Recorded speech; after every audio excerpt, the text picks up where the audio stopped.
नमस्कार। आज हम बात करने वाले हैं भगवत गीता की। ये हिंदू दर्शन का एक बहुत ही अहम ग्रंथ है। असल में ये एक महान युद्ध शुरू होने से ठीक पहले का एक संवाद है। एक ऐसा संवाद जो कर्म और जीवन के सबसे गहरे सवालों का जवाब देता है। तो चलिए शुरू करते हैं और इसमें थोड़ा और गहराई से उतरते हैं। तो सबसे पहले उस सीन को इमेजिन करते हैं। कुरुक्षेत्र का विशाल मैदान। ये महाकाव्य महाभारत का वो पल है जब दो बहुत बड़ी सेनाएं कौरव और पांडव एक दूसरे के आमने सामने खड़ी हैं। एक भयंकर विनाशकारी युद्ध बस शुरू ही होने वाला है। माहौल में जबरदस्त तनाव है और कोई नहीं जानता कि आगे क्या होगा। और इस पूरे युद्ध के सेंटर में कौन है? पांडव राजकुमार अर्जुन, एक महान योद्धा। लेकिन जैसे ही वो सामने वाली सेना पर नजर दौड़ाते हैं तो उन्हें कौन दिखता है? कोई अनजान दुश्मन नहीं। उन्हें दिखते हैं अपने ही भाई, अपने गुरु, अपने रिश्तेदार। ये तो उनका अपना ही परिवार है। तो सवाल ये उठता है कि आखिर ऐसा क्या हुआ कि अर्जुन जैसा शूरवीर अपने हथियार नीचे रख देता है? वो लड़ने से ही इनकार क्यों कर देता है? और जानते हैं, यही वो सवाल है। यही वो एक सवाल है जहां से भगवद गीता का पूरा संवाद शुरू होता है। एक ऐसा संवाद जो हमें जीवन के शायद सबसे बड़े सबक की ओर ले जाएगा। तो ये है एक नायक के मन में पैदा हुआ संदेह। गीता का जो पहला अध्याय है उसे अर्जुन विषाद योग कहते हैं और वो इसी गहरे संकट के बारे में है। ये अर्जुन के मन में जो इमोशनल तूफान चल रहा है, जो उनकी निराशा है, उसी को दिखाता है। एक हीरो का, एक वॉरियर का मोमेंट ऑफ डाउट। देखिए, अर्जुन की दुविधा बहुत गहरी है। एक तरफ वो एक महान योद्धा हैं, अपनी बहादुरी के लिए जाने जाते हैं, लेकिन दूसरी तरफ वो अपने ही लोगों को देखकर करुणा से भर जाते हैं। उनका जो क्षत्रिय धर्म है, मतलब एक वॉरियर की जो ड्यूटी है, वो उनकी पर्सनल फीलिंग्स के आगे एकदम धुंधली पड़ जाती है। तो वो ड्यूटी और भावनाओं के बीच में बुरी तरह फंस जाते हैं और कोई फैसला ही नहीं कर पाते। उन्हें लगता है कि अपने ही परिवार से लड़ना तो सबसे बड़ा पाप है, और बस यही सोचकर वो एकदम पैरालाइज्ड हो जाते हैं। और बस इसी मुश्किल घड़ी में एंट्री होती हैं अर्जुन के सारथी और उनके गाइड भगवान कृष्ण की। अब वो अर्जुन को पहला उपदेश देंगे और उनकी यही शिक्षाएं, यही टीचिंग्स भगवद गीता का सार हैं। तो कृष्ण अपनी बात शुरू करते हैं दूसरे अध्याय सांख्य योग से। वो सबसे पहले शरीर और आत्मा के बीच का फर्क समझाते हैं।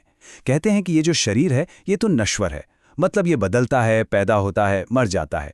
लेकिन जो आत्मा है, जिसे आत्मन कहते हैं, वो अमर है, उसे कोई नष्ट नहीं कर सकता।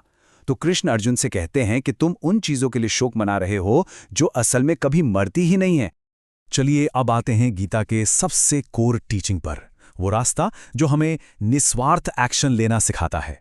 यह अर्जुन की उस हालत का एकदम सीधा जवाब है, और कर्म का वो फलसफा है जो बताता है कि मुश्किल समय में सही काम कैसे किया जाए। तो ये रास्ता है कर्मयोग का। अब ये कर्मयोग है क्या? यह है बिना किसी स्वार्थ के एक्शन लेने का रास्ता, एक तरह का स्पिरिचुअल डिसिप्लिन। मतलब अपना काम करो, अपनी ड्यूटी करो, लेकिन उसके नतीजे से, उसके आउटकम से कोई अटैचमेंट मत रखो। यही अर्जुन की प्रॉब्लम का सीधा सीधा सल्यूशन है। और इस पूरी फिलॉसफी का निचोड़ हमें इस एक श्लोक में मिलता है, कर्मण्ये वाधिकारस्ते मां फलेषु कदाचन। इसका बहुत सीधा सा मतलब है कि हमारा अधिकार सिर्फ और सिर्फ अपना काम करने पर है, उसके फल पर बिल्कुल नहीं। पूरा फोकस एक्शन पर होना चाहिए, इस पर नहीं कि उसका रिजल्ट क्या होगा, हमें इनाम मिलेगा या हम फेल हो जाएंगे। इस बड़ी सी बात को हम 3 सिंपल स्टेप्स में समझ सकते हैं। स्टेप 1, अपनी ड्यूटी करो, जो काम सौंपा गया है उसे करो। स्टेप 2, उसके नतीजे से अटैचमेंट छोड़ दो, मतलब फल की चिंता किए बिना काम करो। और स्टेप 3, एक बैलेंस्ड माइंड के साथ एक्शन लो, मतलब कामयाबी मिले या नाकामी, दोनों में एक जैसा रहो, स्थिर रहो, और हाँ, काम करने से बचो मत। अब देखिए, गीता ये भी मानती है कि हर इंसान का स्वभाव, उसका नेचर अलग होता है। इसीलिए सच तक पहुंचने का सिर्फ एक रास्ता नहीं है, बल्कि कई रास्ते हैं। तो चलिए जरा इन अलग अलग रास्तों पर भी एक नजर डालते हैं। तो कर्म योग के अलावा भी कई रास्ते हैं, जैसे ज्ञान का रास्ता, जिसे कहते हैं ज्ञान योग। फिर है भक्ति का रास्ता, यानी भक्ति योग। और एक है ध्यान का रास्ता, जिसे ध्यान योग कहते हैं। ये बात दिखाती है कि गीता कितनी बड़ी और सबको साथ लेकर चलने वाली किताब है। ये हर किसी को अपने नेचर के हिसाब से अपना आध्यात्मिक रास्ता चुनने की आज़ादी देती है। मंजिल एक ही है, बस रास्ते अलग अलग हैं। और फिर इन सारे रास्तों के पीछे जो अल्टीमेट रियलिटी है, जो परम सत्य है, उसे दिखाने के लिए कृष्ण अर्जुन को अपना विराट रूप दिखाते हैं। इसे विश्व रूप कहते हैं। ये गीता का सबसे नाटकीय, सबसे जबरदस्त क्लाइमैक्स है, जहां अर्जुन को पूरे ब्रह्मांड का एक साथ दर्शन हो जाता है। और अर्जुन का रिएक्शन वो देखने लायक है। उस विराट रूप को देखकर वो डर और हैरानी से कांप उठते हैं। वो कहते हैं, दिशो न जाने न लभे च शर्मा। मतलब मुझे दिशाओं का भी होश नहीं है और मेरे मन को कहीं शांति नहीं मिल रही। ये एक इंसान का उस डिवाइन पावर के सामने का सबसे पावरफुल एक्सप्रेशन है। तो सवाल फिर वही आता है कि हजारों साल पुराना ये ग्रंथ आज भी दुनिया की सबसे असरदार स्पिरिचुअल बुक्स में से एक क्यों है? आखिर इसकी लेगेसी क्या है? ये क्यों इतना टाइमलेस है? देखिए, गीता महाभारत का ही एक जरूरी हिस्सा है और इसे समझाने के लिए एक बहुत खूबसूरत बात कही जाती है कि अगर उपनिषद एक गाय हैं तो गीता उस गाय का दूध है। मतलब गीता ने उपनिषदों के गहरे कॉम्प्लेक्स ज्ञान को निचोड़कर एक प्रैक्टिकल आसान गाइड बना दिया है जिसे कोई भी समझ सकता है। और इसका असर देखिए, सदियों से इसने बड़े बड़े विचारकों को इंस्पायर किया है। 8वीं सदी में आदि शंकराचार्य ने इसके ज्ञान योग पर जोर दिया।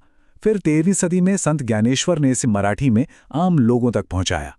20वीं सदी में बाल गंगाधर तिलक ने इसके कर्म के रास्ते को फिर से सबके सामने रखा। और महात्मा गांधी, उन्होंने तो गीता को अपना स्पिरिचुअल डिक्शनरी ही कह दिया था, खासकर इसके निस्वार्थ कर्म के संदेश की वजह से। तो आखिर में गीता का जो कोर मैसेज है वो एकदम साफ है। अपनी ड्यूटी को पूरी ईमानदारी से करो, अपने मन को किसी बड़े मकसद से जोड़ो और शांति को काम के नतीजे में नहीं बल्कि खुद उस काम को करने में ढूंढो। ये सच में एक टाइमलेस गाइड है। और अंत में गीता हम सबके लिए एक सवाल छोड़ जाती है। हम सबके अपने अपने जीवन के कुरुक्षेत्र में सही एक्शन क्या है? गीता इसका रेडीमेड जवाब नहीं देती, बल्कि वो हमें सही सवाल पूछने और अपना रास्ता खुद ढूंढने की समझ देती है।